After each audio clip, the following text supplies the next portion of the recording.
Titure Muay Thai Production wa mo to mai o te pori te fan hara fa to puia no to tata tamana Roni tu mahai ya ti te mo mana mata mo ta one ne horo mai ai ta mana o te fa tu pura hia te ia oroa ina ho e matei te nei te hia a te tumu ana ni hai no manu tai nei o i te au ti ana mai o nei i to pute i nuna no punavia nani a te titau da manini a to tawana api o Sapricio Lisa tau e ha maururu nei te mera vai ia ona te mai te te mana o ia rwene ye ho patata o ia nei no te mea maua te ia tamaiti a tawana o ia hoi o tuterei o ea mātou te harera te apira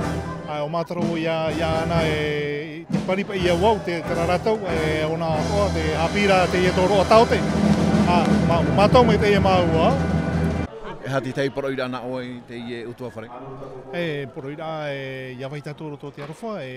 whaituito o tō no te mea ere me hui ia moe me tua tāne me te ria trara me papu ia au waiho no te ie utua whare wheti no tawana